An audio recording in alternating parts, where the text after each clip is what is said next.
Alright, what's going on out there? It's the Franchise guy coming right back with another volume with EP number 9, volume 9 of Welcome to the Franchise.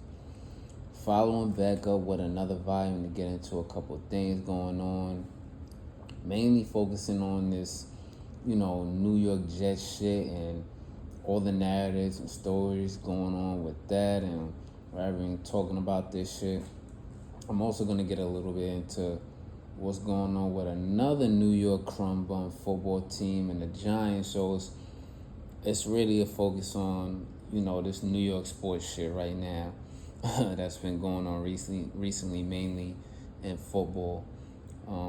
So I'll start with this by just saying, New York sports has been for a lot of long years.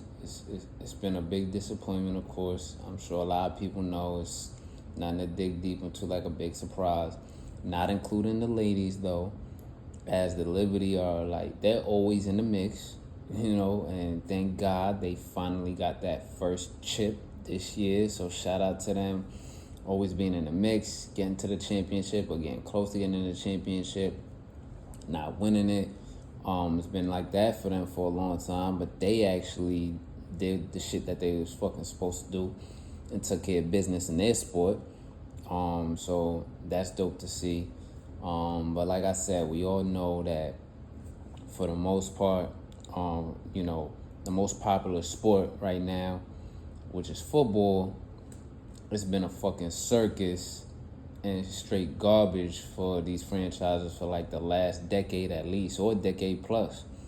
So we're gonna have to break down and get into it just a little bit, cause shit, I could go on for days and days, hours and hours, about both of these franchises and shit when it comes to football and where they went wrong and what they need to do. But let's get into the ridiculous shit that they've been on within recent memory, up to present day, and a little bit in the past couple seasons. And let's go ahead and pop this shit off, with the fucking Jets. Because it's a whole lot to tap into here with them, right? So as of this week, the Jets fired their they fired their figurehead, posing as a GM, don't really got no power as a GM, general manager, and Joe Douglas, right? And this comes off of the Jets' most recent loss, where they played against the Colts at MetLife. They lost to the Colts by 1 point, which in this game, from the highlights that I was able to catch from seeing the whole thing, looks like they were actually fucking competitive in this shit. But Anthony Richardson and the Colts, they did everything they wanted to do to this weak ass Jets defense. Throwing the ball over niggas and running right over niggas and through niggas and running over niggas and all that shit. So they was not stopping Anthony Richardson at all, that motherfucker is massive. 6'5", brolic as hell. Nigga look like an old lineman out there, but he got a big arm. He could run. He got a little bit of agility, but he's gonna run motherfuckers over when you that big. And with a defense like this season, they weak as fuck. So that shit is too easy. You know what I mean? So, coming off that loss now, the owner, Woody Johnson, he decided, all right, it's clipped. It's time to fire the GM. So Joe Douglas gets clipped. But this shit ain't nothing new. This shit ain't nothing new to me. This shit ain't nothing new that anybody has seen before. Woody Johnson, he been known to fuck shit up and be a dumbass who only wants to grab headlines and has no idea what he doing when it comes to this football shit. That's well known since he took over, the Jets franchise. And let's be real here with this situation. right? Let's kind of just break it down just a little bit, right? Once Woody did all this extra shit, trying to dick ride his way into making a trade to get Rodgers to the Jets, flying him out on a PJ, and all this extra shit, wooing him and having the talks and all of this shit, doing all this extra shit, talking about, yeah, we want to get him and quarterback play gotta be better, like doing all this crazy shit so he could get Aaron Rodgers. To me, in my mind, that already showed like the writing on the wall, like, oh yeah, Joe Douglas was fired as the GM from there, low key, at least to me, like, because the owner is really doing everything. He's trying to get a soon-to-be Hall of Fame, or down the line Hall of Fame quarterback to come to the franchise and do all of this, come and change shit around and, try and win a Super Bowl. Like, but come on now, let's be real. The Jets not winning no fucking Super Bowl. So once that happened, it was also, already on notice that Rob Saleh's days was probably gonna be number 2. And low key, he ain't the fucking coach anymore. If you're gonna bring in A-Rod, who how he operate, he thought, and that's the thing, Aaron Rodgers knew it was too easy of a play and a setup and a lick, like, well, shit, my organization don't want me, which is the Green Bay Packers. Like, you niggas think I can't do this shit no more. I don't know if I do. I don't know if I don't want to do this anymore. I want to go in the darkness. You want to do all this extra shit. Doing shit that a retired nigga should be doing, but acting like you still going to play. But you was like, well, fuck it. Nobody else want me. I've been in Green Bay the whole time. Green Bay don't want me.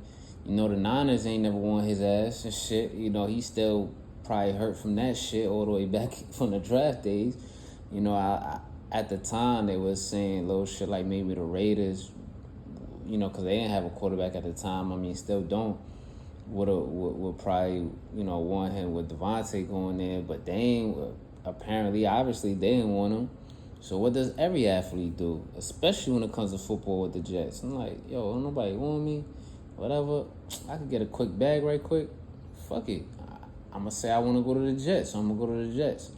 So now, knowing that and knowing your cachet that you bring, being the best quarterback de facto by stats or just by name, you know what I mean? You're the best quarterback they've ever had, you know what I mean, in their whole history. You're like, I could run this shit and get the bag, do whatever the fuck I want. So it's like, I'm on retirement but still working, which a lot of people still do. They be like, hey, I'm retired, but they still working. They still working their profession, still trying, hey, if somebody want to give me the bag to do less work, fuck it, I'll do it. I could do my work, go through the motions and not give a fuck. Fuck it. You know what I'm saying? I'll do it. Like, a lot of people do that. So, it's definitely not going to be different with a professional athlete who know they can get the bag and know there's a dumbass owner like Woody Johnson that's going to give them all they want. You know what I'm saying? Thinking that they're going to bring them a Super Bowl. So now with that, Rob Saleh basically ain't the coach no more because you bringing in Aaron Rodgers, who's going to be in charge, and bringing in all his niggas and shit, and Nate Hackett, bum ass, basically letting Aaron Rodgers run shit. Shit is it's a fucking clown show. It's a circus. It's a circus. You know what I mean? So you got that happening. You ain't got no coach. One, you ain't got no GM because the owner gonna make all these moves and do what he want to do, all crazy and all impulsively. So you ain't got no GM. You ain't gonna let him make his roster moves and, do shit with a sound type of strategy in mind. You're gonna be like, oh, fuck that. I'm running shit here. Now you got Aaron Rodgers, who, he basically the coach now. Rob Saleh don't know shit about no fucking offense. He definitely don't know shit about really inspiring a group of men like that. I mean, I could be wrong on that, but it didn't seem like it from the way niggas was playing and operating the last few seasons and shit under him as head coach even before Aaron Rodgers. But he definitely don't know shit about no fucking offense. So now you got Aaron in here. He basically gonna be the coach of the whole team. Niggas go with his vibe, go with his mood, that go as he go, how he wanna play and how he feeling and shit, being all moody. So he got shit running in there as the coach, and low key maybe 35% to 48% basically GM type of, you know what I mean, type presence and influence there, because what happens? You get all the players that you want that's washed, so wasn't really that good to get bigger roles that they shouldn't have. And then this season, after you come with the Achilles shit, you know what I'm saying, you got Devontae Adams to come over here, which is like, I get it, y'all boys and y'all friends and shit, but you as Aaron Rodgers, you a bad fucking friend. They be like, yo, come through over here, son, in this fucked up situation. Like, no, because you don't want to see that for an elite wide receiver as good as Devontae Adams had been. Right now, he's on kind of the back now, but he's still highly productive. You know what I'm saying? You'd rather see someone like him to a contender. You know, like the Ravens or the Steelers, or, you know what I'm saying? Like, I know he was on the Raiders, so he wasn't gonna be able to make his way to the Chiefs. You know what I'm saying? But teams like that, you'd rather see him playing for right now. As opposed to being with the bum-ass Jets, just because, you know, y'all buddies and shit, you got connection with Aaron Rodgers, but now y'all look shitty together, and it's not even on fault all the way of Devontae Adams. I mean, he had a drop pass or a couple drop passes here and there, so he wasn't looking too great, but the rest of it now is looking like Aaron, you know, so, you know, you basically GMing and be like, fuck it, Devontae Adams come through, and he did.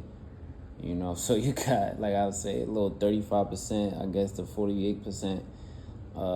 General manager influence, you know, because this season, it seemed like Joe Douglas was nowhere to be found, even from the off season. All you heard was the draft, and that was it. You didn't see this nigga face, hear his voice, ain't nothing. You know, and the only trades or the only plays that were made were basically just to, you know, were just to satisfy Aaron Rodgers. There was no other real football operational play, you know, to make the team better or to make the team win. Mind you, and I gotta point this shit out because I be seeing it. And it's not just this year and last year. I be seeing that shit for the last 5 years or more or whatever. Like, mind you, all of the sucker ass, desperate ass Jets fans, right? All the motherfuckers that basically social media pressured Woody into wanting to trade for this nigga Aaron Rodgers wanted this shit. Y'all wanted this shit. Now look at y'all. Look. This shit y'all wanted, right? Fucking stupid. Now look at y'all. Y'all sick as fuck now. Like y'all always are. You know what I mean? Like, it's... And the shit that makes it even funnier, too, is like, you would think in the 2020s now, it's 2024 going to 2025, this shit would be a wrap, but it's still going. Like, it's the decades-old New York sports franchise textbook play, you know, from their favorite play in the playbook, right? In any fucking sport, too. Nah, it's all good. Trade your future assets, first-round picks, whatever picks you need to build a culture, or build a roster, or trade whatever. Trade your future away for an aging star off the legend of their name to have them hold a franchise hostage with the bag while this nigga cash in on his last check before he, you know what I'm saying, before he out of there. It's the decades. It's like their favorite play in the playbook. Every sport also. It don't matter. Even in baseball, even with the Yankees, baseball, Yankees, Mets. Oh, the Knicks. Let's not even get started on that. They do that shit all the time. Even if they're not over the hill, they could be in a prime, but you could see like, oh, why is he available? Because while he's in his prime still with the other franchise he's with for maybe 7 years or some shit like that, it's been seen he ain't got it like that to get them niggas over the hump. But fuck it. We'll make it work here in New York. All right, get them. And you see how that shit work out. Football, you know, same thing, especially with the Jets. The Jets love this fucking playbook. Brett Favre's, you know what I mean, Plaxico Burress's, and All type of shit like that. All types of players like that. The Jets love this type of shit because they're a fucking circus and they're a fucking joke. Same shit that always happens. You know, niggas, they come, they get to the city, they get hurt. You know, it's an Achilles, it's a knee, it's a back, it's whatever the fuck. And then they come back and stink the shit up. Just like Aaron Rodgers right now. Aaron Rodgers is washed. He's washed. And of course, New York fans and New York media 2 to 3 years ago, for whatever reason, couldn't really see that shit coming. They couldn't see the shit that's happening now or what they done with this whole operation to trade for the nigga off of I mean, if you only get 60% or 70% of what Aaron Rodgers was when he was in his 20s or 30s, that's 10 times better than a Zach Wilson or what they always had. Nigga, what? This is a 60%, 50%, maybe even 40% Aaron Rodgers right now. Look what y'all niggas got. You couldn't see that shit coming? That shit is fucking crazy and fucking hilarious. Now, with Joe Douglas, I think that, like, all jokes aside and shit, for right now, for a quick moment, I think he was a solid GM. Solid. I'm not gonna say great, I'm not gonna say really, really good. Solid to good a little bit, but solid. Made some real good picks, emphasis on some, and emphasis on just good picks. But here's why I gotta get at him though. Like, he definitely fucked up some later picks for sure. Nigga, who the fuck is a Jabari Zuniga? And what the fuck was he gonna do out of UF? He didn't.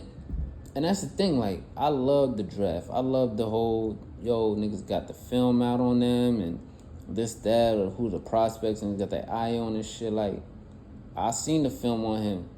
No, and I don't think anyone was paying attention to that Florida team that year. You know, they weren't really competitive. So what the fuck was he gonna do? And I ain't seen nothing pop out on the film. That shit reminded niggas of the what's that nigga name?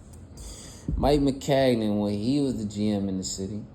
And this nigga picked Ja'Kai Polite.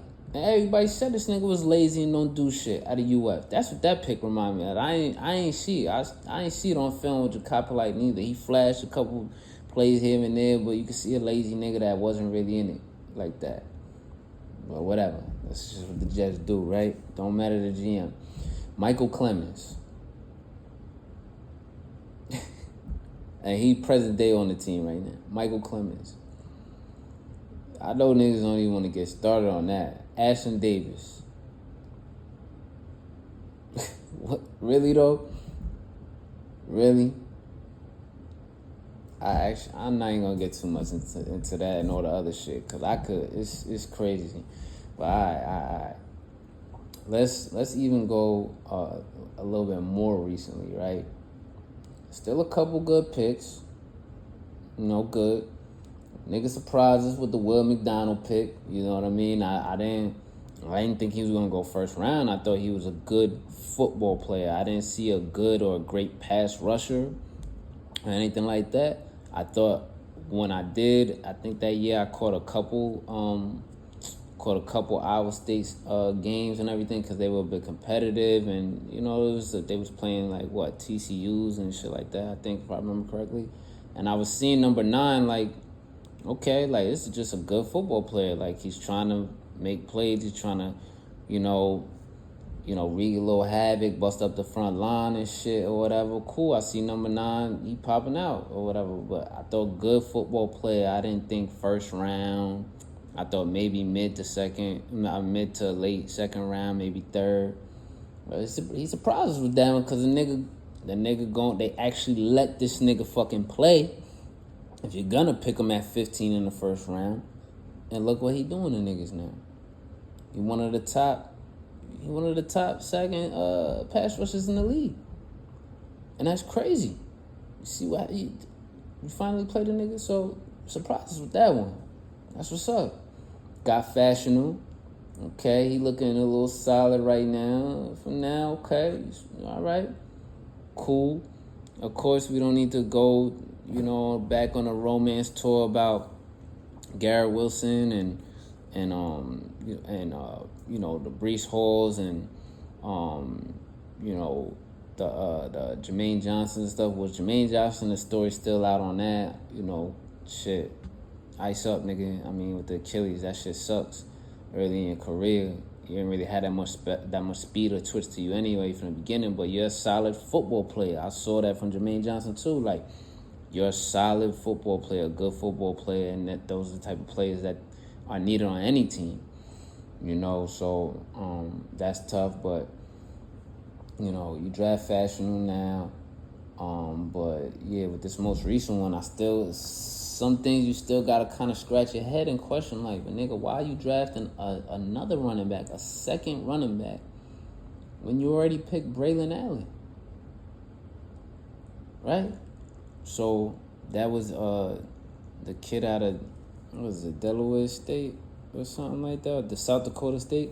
No, not Delaware State. I got Delaware colors, but it's South Dakota State. Running back, I think Todd Davis.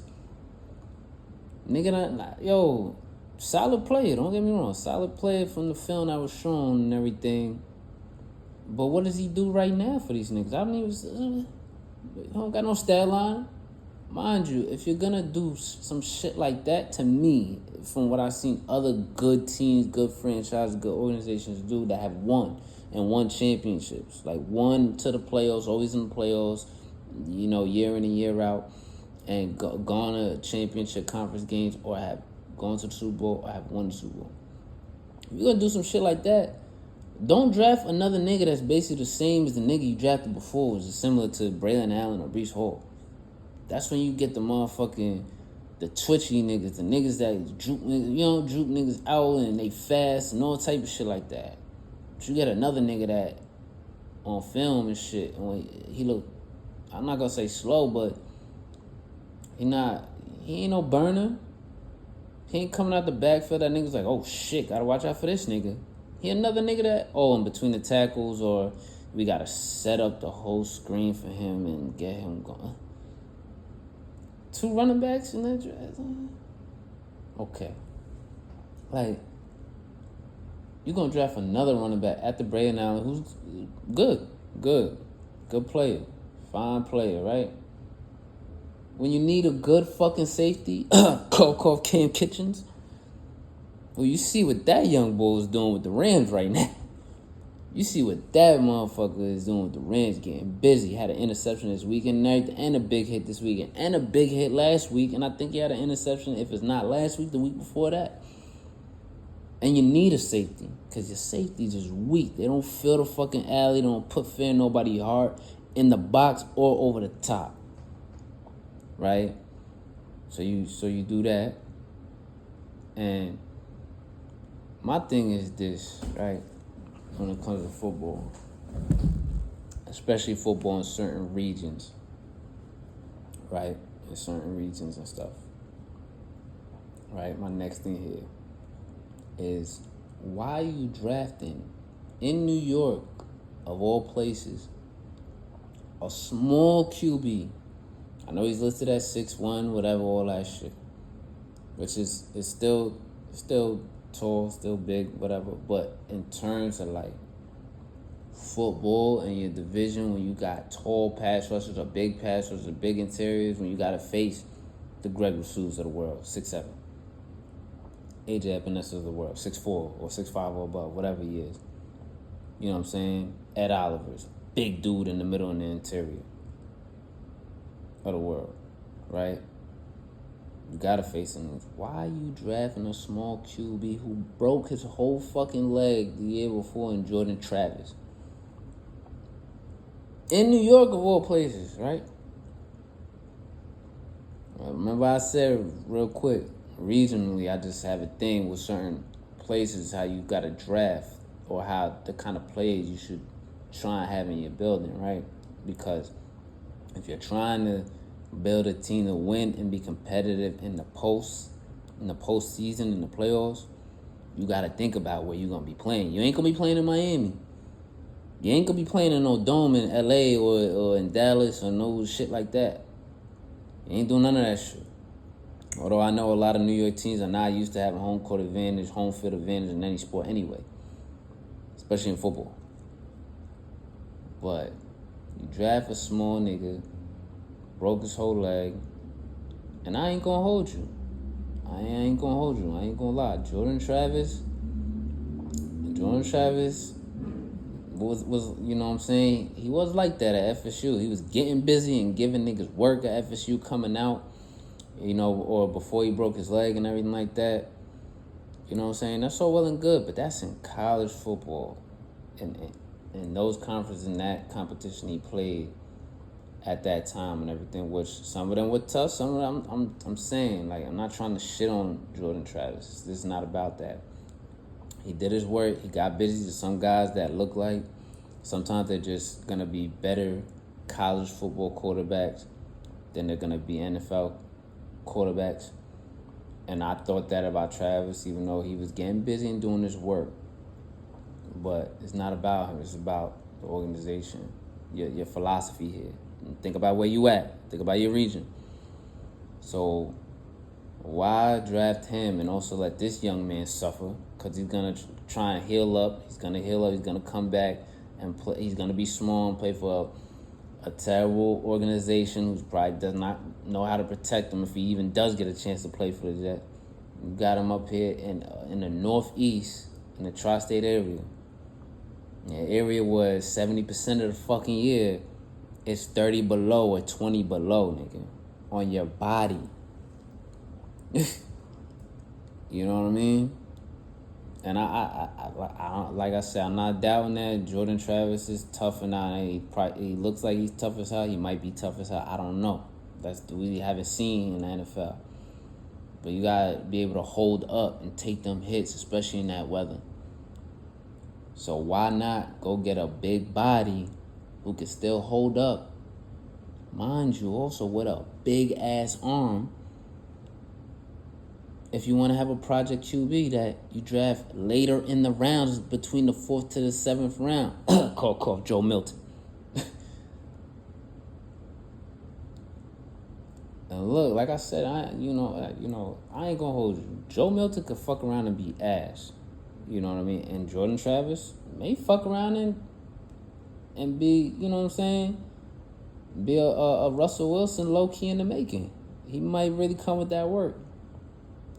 You know, but still, outside of the first round, drafting for Joe Douglas is the main point here, and this organization.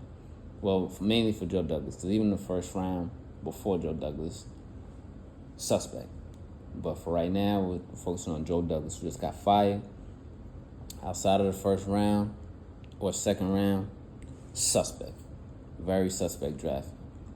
You know, suspect. I mean, let me do that little trend on that little trend that be going around on Joe Douglas right quick. Suspect lacks the foresight to recognize late round talent and trades out senselessly. Like, what's that about? And real quick, we are gonna just do a quick reverse now. A quick reverse to your first round misses, to Joe Douglas' first round misses. Becton over Worth in that draft? Mistake. Everyone knew Worth was the pick at that time, especially with how the roster was looking at that time. With no QB, you had an aging QB, and I think Joe Flacco at the time, right? But he was known for run blocking at Iowa. That's what they do at Iowa. They run block. And he could also pass block. So I think that's good for a whole season to get him ramped up of what the NFL is like when you don't have a QB. So that means you should probably be running the ball a lot more, but he could also block for your old quarterback who's going to get some of your other young talent just into the ebbs and flows of the NFL, receiver and running back and this and that. But you draft Becton. Fuck are we doing here? Like, what are we really doing out here? Okay. Zach Wilson. When you had Sam Darnold. You don't trade out for more picks or just be like, fuck it, I'm going to make niggas mad. I know, whatever. Joe Burrow, he on the Bengals, Jamar Chase, they got the link. It's a good story. Fuck that. Make niggas mad and pick Jamar Chase. Bengals need an old lineman anyway. Joe Burrow was getting his ass beat. He's still getting his ass beat behind the line to this day. They could have got Penei Sewell. Fuck that. Be like, yo, fuck that. I'm going to make niggas mad and fuck this whole shit up. Draft Jamar Chase. But honestly, the fan of me is glad that didn't happen because I still am happy to see Jamar Chase with Joe Shiesty and they doing numbers, getting crazy together. And they made a Super Bowl together, I think in like Jamar Chase's first year. And Jamar Chase's first year with them or second year with them, something like that. So that's fun to see from a fan perspective. But to me at this time, don't get me wrong, Zach Wilson's highlight tape, how he was throwing the ball, the arm angles, it looked real nice. But mind you, he was coming off a pandemic year. And that was one of the things I was like, all these QBs, it's nervous to me. I don't want none of that. I don't want none of them if I was... Thank God, if I was picked out. Because pandemic year, and all you have is the highlights. So now you gassed. All you have is the pro days. So now you gassed. And it's not like they didn't play at all for the pandemic year, but it's just different. That was different, and it was just different, right? So then you got everyone saying, well, you have to, because you should pick Zach Wilson. Niggas is gassing it to talk about Shanahan want to trade up for Zach Wilson, trick you out your spot and shit. Bro, calm down. And I get it. With Sam, he was so terrible, and New York fans and just New York and the coaches he had and just being in New York and how he's a good amount of him on him too. It was just all bad. So you kind of had to move on because he was just straight up not a good time there. Not good stats, bad development, but that goes from the previous regime, from coaching up to that previous GM that fucked shit up, to right back to the main motherfucker in charge, which is Woody fucking Johnson. Who Woody most likely probably put a gun to that man Joe Douglas head anyway to draft Wilson because of JetBlue ties. If whoever know what they know, if you follow me on that, you can figure that out. But now with Joe Douglas back to more recently and everything like that, and here's where we gotta kind of leave it open to your own mind if you could connect the dots and put the narrative and a certain storyline together on your own here. Back to some more recent moves with JD, whether it was him, was it his decision? Did he want to do this in building his roster, building the team? Or was this gun to your head from Woody's dumb ass, or Woody trying to be like, nah, this is how we doing shit here? So back to more recently, you trade for Hassan Reddick, who already was kicking up shit over a new contract up the road there in Philly. He was already kicking up shit. You know what I'm saying? I think from previously where he came from before, I can't remember. But I know in the Eagles, before he got to the Eagles and when he got to the Eagles, he was kicking up shit. I need a new contract. I need my bread. Because he finally decided to pop out and show niggas what he could really do and shit. After his first 4 years in the league or so, he ain't do shit because the Arizona Cardinals doing the dickhead shit they did at the time. Got him playing out of position in a 4-3, playing the outside linebacker instead of letting that man just rush and drop. But that's neither here nor there for right now. So you trade for Hassan Reddick, right, who says they want to be paid a new contract because you don't want to pay your homegrown talent and Bryce Huff, who in the system, and he played multiple systems, from a 3-4 to a 4-3, back to a 3-4 to a 4-3, and he was out of position with the previous regime because they didn't know what the fuck to do with him, and he was a good undrafted free agent out of Memphis they signed, right? who in the system, the most recent system, was low-key a real good player, and they didn't even want to play him for the first few games of that year he had his best season. So imagine what he probably could have did. They didn't want to play that nigga for mad long with this salary regime, right? So you don't want to pay your homegrown talent and Bryce Huff. And what I heard Woody Johnson said, I don't want to pay new money to a player that's already been here, which makes a lot of sense because this is exactly how that nigga been operating in the city for years and years. You rarely ever see a fucking first round drafted or drafted, and we'll talk about an undrafted player here also who had a good year. So you should try to capitalize on that. I would think if you want to operate efficiently as a football franchise, but that ain't Woody Johnson, right? But you see history shows with this franchise.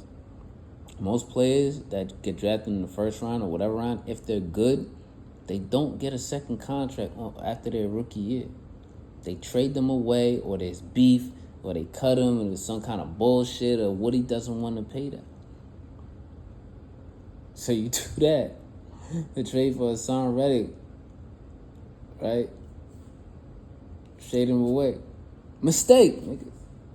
Then piled on that one to trade away John Franklin Myers, who was solid, steady, good for you, could set the edge, big body, play inside, play outside. Right? You trade that motherfucker away to Denver for basically nothing. Like, what the fuck is that shit? Traded him away, right? And now you got no pass rush. And who the fuck gonna rush and set the edge outside of Jermaine Johnson? Bum ass Michael Clemens? Michael Clemens? We already seen, in the highlights, and you see people talk about, you already see what that nigga Mike Clemens is about. Getting punked by Deion Dawkins. And he can't set the edge. He can't set the edge at all. So you get rid of those guys, and then, you got Clemens out there looking stupid, looking crazy, right? Because also another layer to this shit is, with this coaching staff, how fucking basic and stupid they are, right? And how I kind of spoke on it right quick earlier. They never play their young talent or the rookie talent at the times that they need to, or they don't even develop or coach these niggas. They don't coach them, develop them, or put them in any positions to execute with how they, you know what I mean? Like, a nigga like Michael Clemens don't need to be out there on the edge all the time, every down, setting the edge or trying to rush the passer. That ain't what he's capable of doing. He ain't built like that. Big guy, looks strong, all of that, but you got him out there on the edge to try and set the edge and pass rush like he a pass rusher. Mistake. But these coaches don't even know how to develop niggas, coach niggas, put them in the right position. Which goes back to, y'all niggas didn't even want to put in, y'all didn't want to play Will McDonald. First round pick, number 15. I can understand. Okay, chill. Maybe not the first 2 games. All right, hold on. We gonna work you in. We ain't see the opportunity, whatever. All right, maybe not the first 3 or 4 games. But at least game 5 or 6. I don't even want to play Will McDonald to see nor coach him upright in that rookie season. So you gotta put in Michael Clemens. Yo, you put a Michael Clemens who, like I just said, you haven't put him in any good position really to execute, nor have you coached him to even be good, because he still cannot set the edge and gets caught diving in all the time. I see the highlights. Whenever I catch all the highlights, all these games and these players, You always see the same ones making the same mistake, especially if you get on the internet and see the fans, how they talk, and who the culprit is, they always like to blame. And Michael Clemens comes up a lot, so you see it, right? But it's the same shit they be doing with everyone else.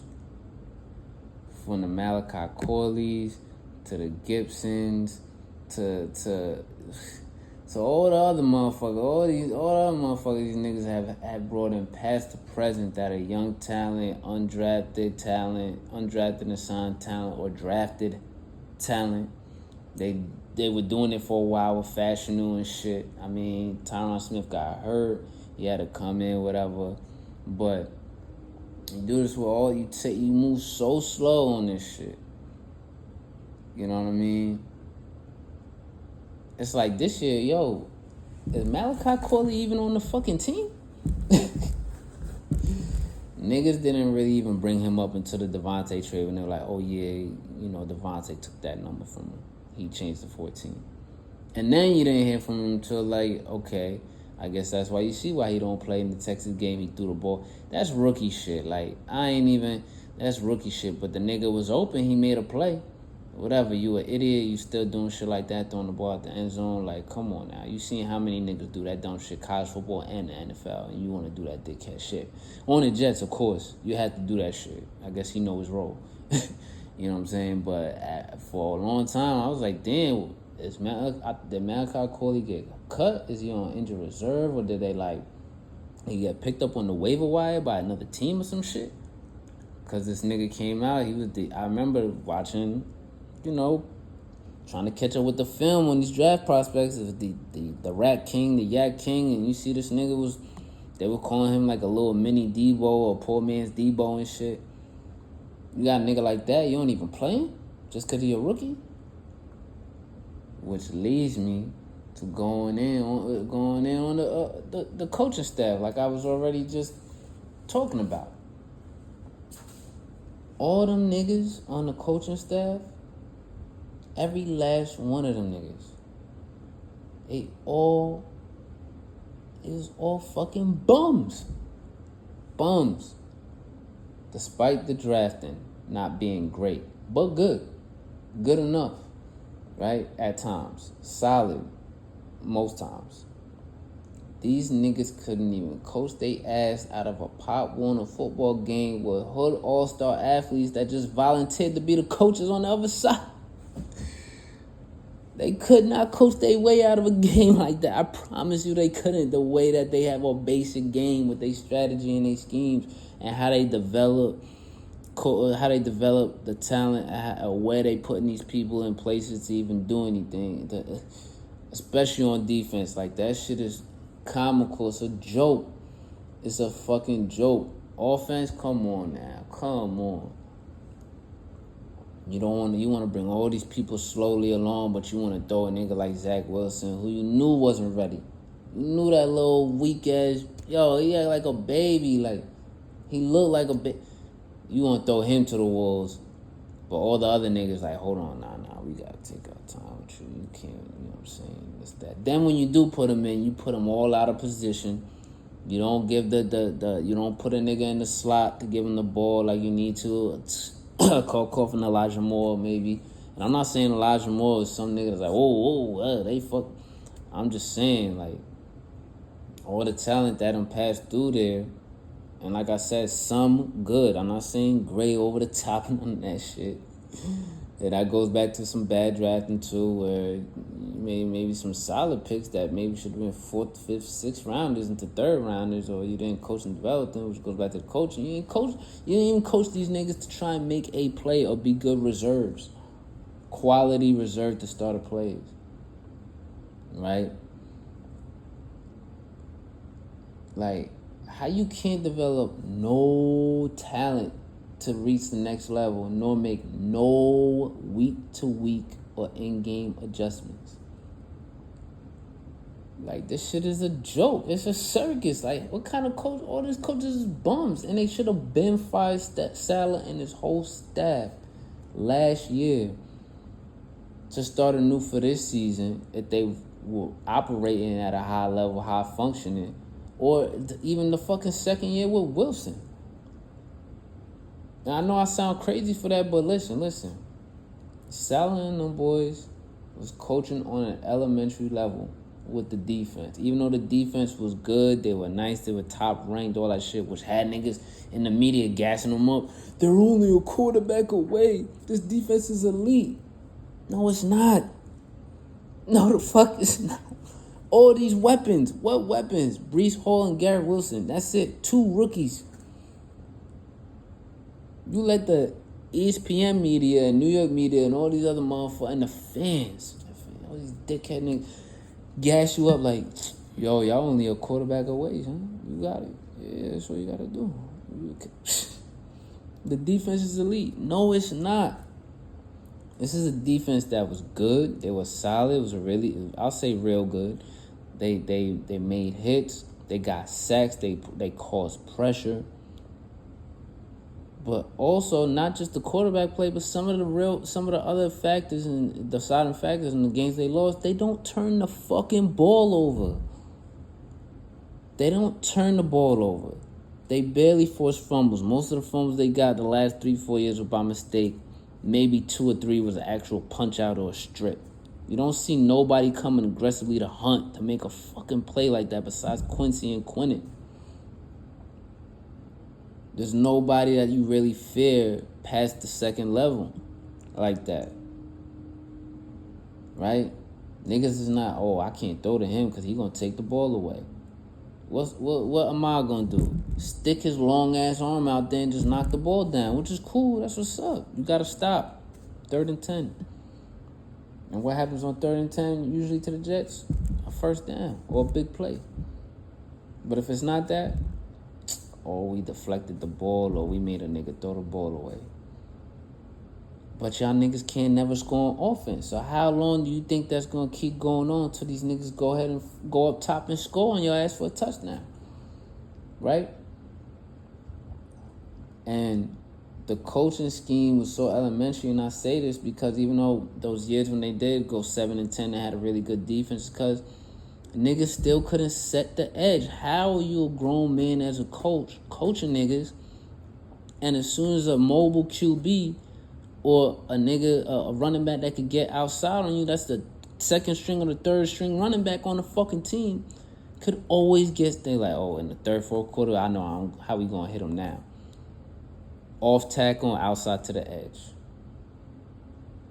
Especially the quarterbacks. Josh Allen, them niggas, they was eating that shit up every time if niggas wasn't disciplined on their edge. And sometimes they had games where you seen John Frankenmeyers holding his edge down, cool, but sometimes he had them late, roughing the passes. That's another thing in coaching. He didn't hold nobody accountable. There's no discipline at all. There's a lot of fucking penalties they need to have.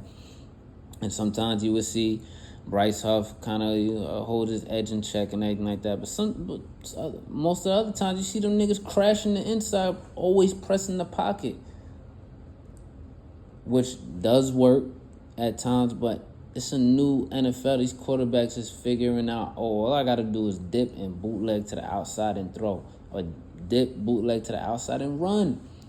Because who's going to stop me on the second level when you got linebackers with their fucking backs turned and they don't have any concept of a QB spy? They act like they're playing fucking Peyton Manning and Jim Kelly and Tom Brady out there still.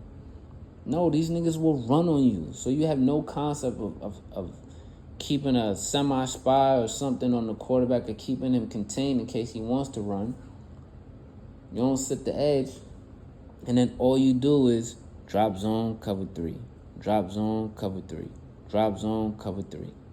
After a while, all day, them niggas gonna hit you with them deep crosses or whatever. Let everyone go vertical on the outside, or they're gonna have their main receiver go in the slot, or their main tight end go in the slot and do a flag route outside to the sideline or whatever. Or someone in the slot, the tight end, eat them niggas up eventually once they figure it out. Drop zone, 4-man rush, cover 3. No, we're not going to let, at the time, our best cover corner, Sauce, travel with their best receivers and let DJ Reed do his thing, who he been putting in work every year. I can't say nothing about him. And I'm glad he gonna leave so he can play for a real fucking squad to play some meaningful football in the postseason. And he might fuck around and make some noise because before he got there, he was versatile. You seen him in Seattle playing slot, safety, and outside corner everywhere. So he earned his check. He earned his bag in New York. But no, you don't want to travel with both of them and have them match up with who they supposed to match up with. And you got no safeties. No safeties that they could be afraid of throwing over the top or hitting niggas in the fucking alley. Bad drafting. Also bad coaching. So that's the only scheme you want to play all day, right? And the offense, like, come on, man. Let's not even talk about that with the weapons that they have, and don't scheme up nothing creative for them. They ain't start doing that until the fucking Bills game later on in this season. It's like 2-3 fucking years of having Breece Hall, Garrett Wilson, Conklin, who Conklin can make tough catches. He could play now. I'm not saying he's a world beater or some top tight end in the league, but he could play now. Right? Like, you know, what they should have done on some real shit is not ever have traded for Aaron Rodgers. Worst case scenario, you don't trade for Aaron Rodgers at that time, right after coming off another 7-10 season, right? Worst case scenario, right? You lose a lot of games again with Wilson, or you take him out of quarterback, you still lose a lot of games or whatever. Which, of course, at that time, you think you're competitive because you have all these great drafts and shit, these nice little drafts and shit. So you think you're supposed to be doing the shit. Like, yeah, niggas going to the Super Bowl. Fucking dickhead ass nigga. You only a quarterback away, right? But worst case scenario, you lose a lot of games, get yourself in position. The year after the draft, C.J. Stroud, or the year after that, Jaden Daniels. But of course, you know, I know. That's hindsight 2020. And I know some of these stupid ass, suck ass, desperate ass Jets fans or other fans or whoever and everything like that, they gonna call me stupid for that and call me crazy and that don't make no sense and that's stupid, how could you say that? But it's called foresight. It's called looking at the big picture for the future to win consistently. Not just for one fucking season. Not just for a fucking headline to grab headlines. Woody. Because no championship seasons come guaranteed just off of fucking trades for washed up legends and people that got star power to their name. But this is the results you're going to get when you listen to a suck-ass fan base and let the New York media and ESPN media suck you into influencing, you know, your every move. Which it looks like that's the shit Woody was doing for the last few years. That's what I was saying. That's what I was thinking. I'm like, you really listening to what these niggas got to say? They gonna trick you out your spot. Your whole shit gonna be fucked up for even longer than that. But that's what it look like Woody been doing. Fucking bozo. Bozo ass niggas, man. You know, but I guess that's how that shit go for these niggas. And what they should do, tank for Ken Ward or Shador, cut or trade Aaron, or if they can't get Shador or Cam in that position, that slot, losing enough games, you know, other teams crazily suck worse than them, just trade back for more picks to build your team, build out your roster, you know what I'm saying, correctly. You still got to cut or trade Aaron Rodgers either way, though. Fuck that. And maybe fuck around and, consider trading a couple fan favorite players or two. Say, like, maybe Breece Hall or Ahmad. Newly named, I'm hearing some of the fans, Soft Gardner. The sauce has gone bad. It's expired. You know, trade them niggas for some picks. Or at least a quality reserve to starter, coach, or builder type player. Or two. But nah. Can't do that.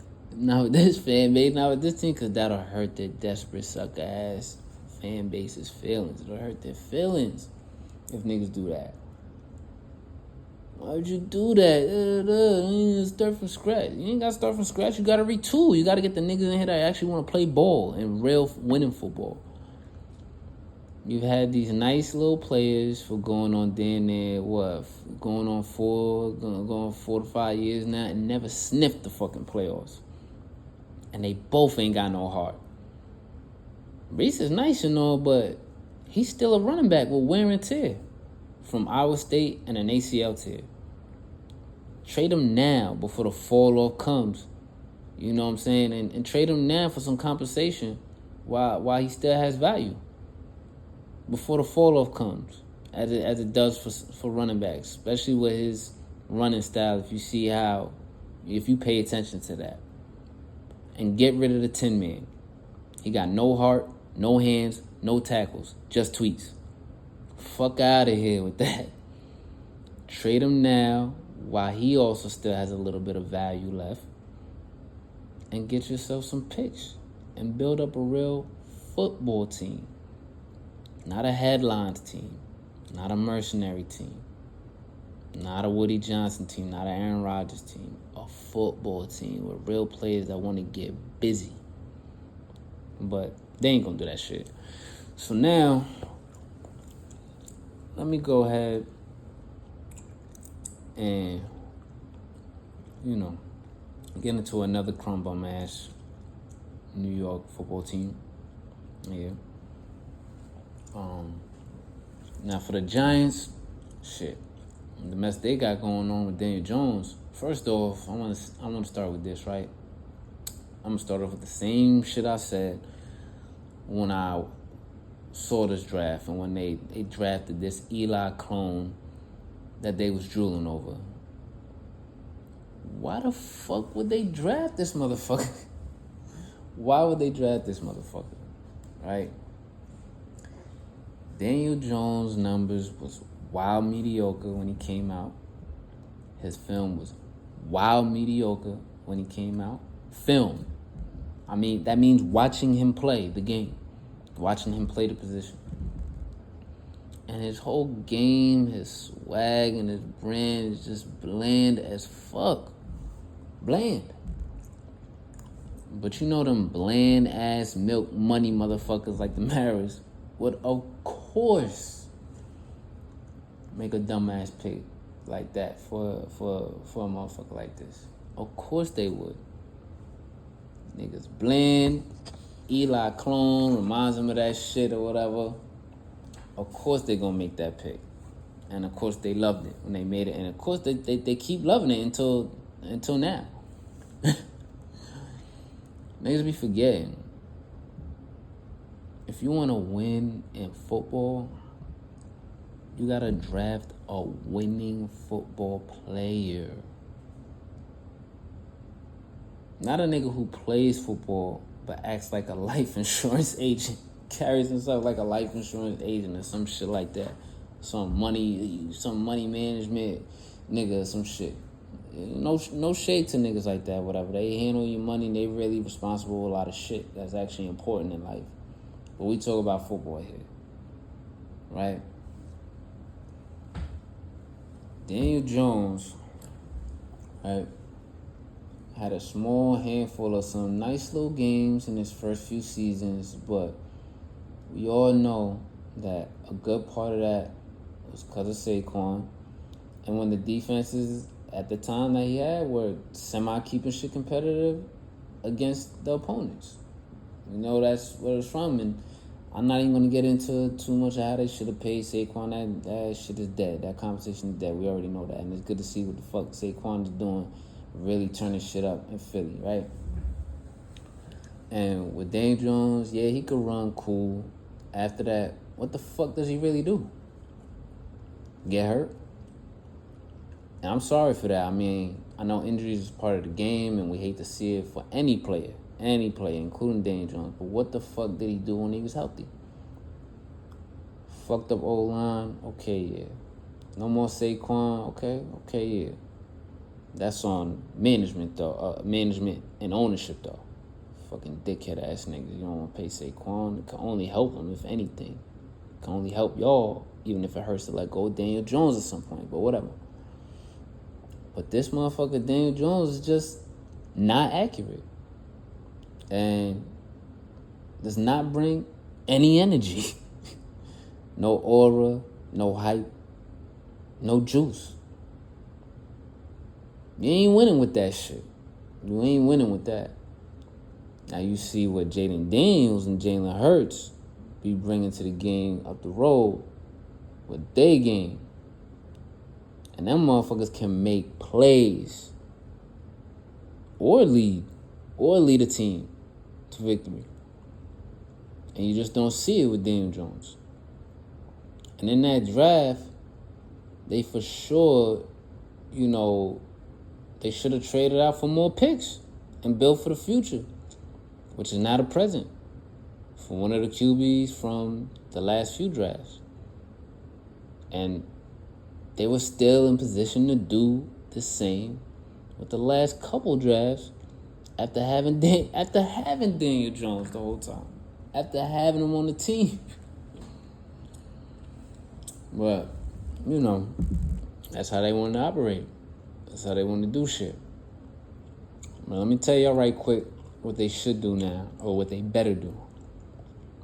Start their ass a QB to start being more competitive on offense, to inspire the defense, to start playing better again and competing, because there's a lot of talent on that side of the ball, and they showed that they could do that. They showed they could do that. Try winning some games.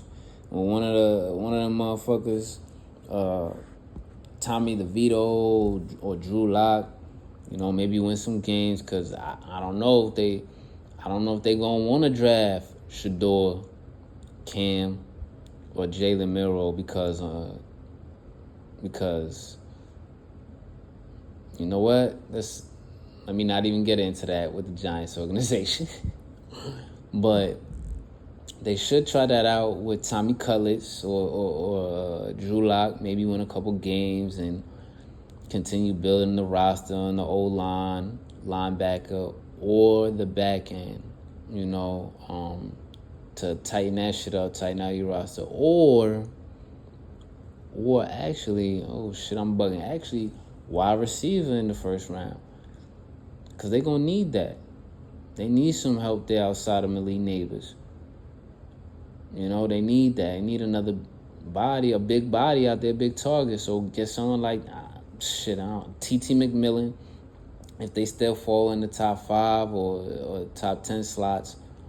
T.T. McMillan might go in the top 5, so that'd be more ideal. Make a trade to get back in the first and get a QB or an O-lineman or and I know this sounds like crazy what I'm about to say. I know it do. Sign Sam Darnold. I know it sounds crazy because he was in the city before with the Jets. But who the fuck else you gonna sign? Derek Carr? Joe Flacco? Gardner Minshew? Like, the fuck? Like, Sammy, he's still young and capable enough. Although, I'm sure he wants no fucking parts of New York again. How they did it there, so I already know that. But yeah, Sam Darnold having a good year, coming off a good year. He gonna be a free agent again and all that. You know what I'm saying? Think about it. But all seriousness, like, what y'all niggas really gonna do? Draft Quinn Ewers? He ain't really shit, for real. Carson Beck? That nigga look right up the Giants' alley with the way, the Maras be moving and shit. But like, he might fuck around and be a Daniel Jones part 2. Just a little bit better. But still, those interceptions, bad decisions, big guy, he can run a little bit and shit. But he ain't accurate. They should probably fuck around and do both. Sign Sam and draft Beck, who looks like he's probably going to drop to the 2nd or the 3rd. and let Beck just chill and develop. Shit, I don't think Drew Lock coming back after the news I just seen a little bit earlier where, they said they're going to start DeVito over him against the Bucks. Wow. This wild shit, man. But like I said, this is the results you're going to get when you operate as a circus clown organization like these niggas in New York sports. So, it's crazy. That's what it's going to be there with these two teams. Just quick shit on what I think with them, what they shouldn't have done and what they should do. I know whatever hindsight and also just saying what they should do. But I honestly rather see New York sports, especially in football, a very popular sport, one of my favorite sports. I would rather see them make better decisions going forward than looking like a fucking circus. But right now, let me turn to a quick little segue I want to get into. Just a quick thing, what I want to do with Crumb Bums and Ballers. Right, I want to just get into pointing out the teams and players we all know are the bottom of the fucking barrel, and the balls out there that have been balling all season, and some guys you may not have thought been low-key balling in the last couple weeks more recently. So here we go. Let's get into it right quick. Run through this one. Let's get it. Crumb Bum number 1. Cleveland Browns. I mean, we all know why. This was looking like it was supposed to be another season, especially coming off of reaching the playoffs with backup quarterback Joe Flacco. Well, you had a little bit of hope for them. They've always had a tough defense. More recently, in the past few seasons, it's just been quarterback play or injuries or the offense. But Crumb Bums right now, they just losing more, getting their ass bust. You ain't got no quarterback with Jameis, and now the defense, they traded away one of their other edge rushers to Detroit. Defense looks like they're giving up points. Just gave up 35 this week against the Saints. They had a tough little win against the Ravens. I mean, it's still competitive, but they still Crumb Bum number 1 up there for me, Cleveland Browns. Crumb Bum number 2, the Jacksonville Jaguars, 52-6. 52-6, really? I think that's all I should say. Doug Peterson, I don't know what the fuck you coaching them boys to do. I don't know, even before he got hurt, what the fuck you coached out of or did to Trevor Lawrence. But that nigga playing like he don't give a fuck about football no more, don't care about his technique or anything like that. It's over. It's clip for them. So they Crumb Bum number 2, and it's crazy because there's a lot of talent on, I'll say, the front 4, the front 7, or just kind of all around that team. You got good safety too with Cisco. And you got talent on offense, too. You got offensive weapons. Bigsby, Etienne, Kirk. Now the young boy, Brian Thomas, getting crazy. Ingram. So what the fuck is happening? But 52-6. I'm going to leave it at that. Crumb Bum number 3, the Falcons. Why for this week? 38-6. No fucking defense. No matador defense the whole fucking day. And then on offense, you couldn't do shit. Kirk Cousins, this whole season, I've been seeing 2+ TDs in the first half. Every game, it feels like. Couldn't do shit on offense. Getting fucked up. They covering y'all players. You keep dinking and dunking, not getting the first down. Crumb Bum shit. And they're going to be a playoff team, or they should be a playoff team. But for this week, Crumb Bums. Because that shit, at least get beat 38-17. Or 34-20, being a team that you've been playing like, competing against fucking KCs and all these other niggas out here you've been beating and shit. 38-6, some Crumb Bum shit. Now, for my ballers this week, Bo Nix, 4 TDs. Was it 3 TDs or 4? But it don't matter. It's 2+ TDs for the rookie quarterback on the Broncos, who niggas never know what the fuck the Broncos are going to do on offense. It's who the fuck is who besides fucking Sutton that you could depend on that's not going to get hurt or You know, they got this dude Vele who be coming out here making plays and shit. But Bo Nix, niggas talked a lot of shit on that man because they said he played in the league for 10 years. They've been watching him play in college football for 10 years. Well, shit, that 10 years experience in the NCAA paid off because he threw 4 TDs on your ass or 3+ TDs on your ass. So, he's the baller this week. Derek Carr. Now, got a couple double ups right here. Couple double ups. Derek Carr and MVS for the past couple weeks. Derek Carr coming back off injury, sinks his ass. Last time before injury, you seen him throwing a pick, I think, in the Cowboys game or the Eagles game to fuck shit up, and they lost. Oh, Derek Carr's a bum again, this, that. This nigga came back in the past 2 games, threw two TDs in the past 2 games. This game this week, 21 to 27. Completion percentage, baby. Up there. 2 touchdowns and 248 through the air. Shout out to Derek Carr, low-key. Balling. And then MVS with him, too. Link that with him, too. Only 2 catches and a touchdown this week, but 2 big catches and a touchdown. Same thing the week before. I was saying, who the fuck he played for? I didn't know he was still playing. He had 2 touchdowns last week from Derek Carr. 2 big ones. So shout out to them niggas still doing their thing. And then my other double up right here. And of course, you got to give it up to them. Bowling this week. T. Higgins and Jamar Chase. You know they're going to do what they do. Especially Jamar Chase. He's still bowling. That's the thing about this league and about all sports, watching sports. It ain't about, oh, that nigga nice for 2 weeks or 3 games or 1 game. These niggas do it in and out, week to week to week, and off injury. T. Higgins, off injury. It ain't no, oh, it's going to take him a little minute to get work back in because he had the hammy and 9 snacks, 9 of them things for 148 and a tutty. Jamar Chase, they was playing D on him, but he was still getting open like he do. 7 of them things, 7 of them snacks, 75 yards, 2 tutties. Pay them niggas, man. Both of them niggas. If you want to get back to the Super Bowl and keep being relevant, pay them 2 niggas, man. But we going to see about that. But that's a double up right there. Those the bowlers right there. My crumb bombs and bowlers for the week. Thanks for listening to that. As, you know, I try and get into that little segue. Like I said, still just out here getting started.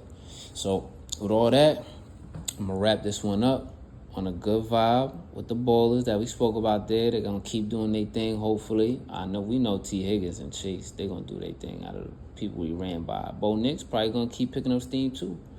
But I'm going to just wrap that up here for y'all. That's all I got for y'all right here for Volume 9 of Welcome to the Franchise. You already know it's the franchise guy doing what I'm doing like I'm doing what I'm doing for TV. Thanks for tapping in with me, and y'all be easy.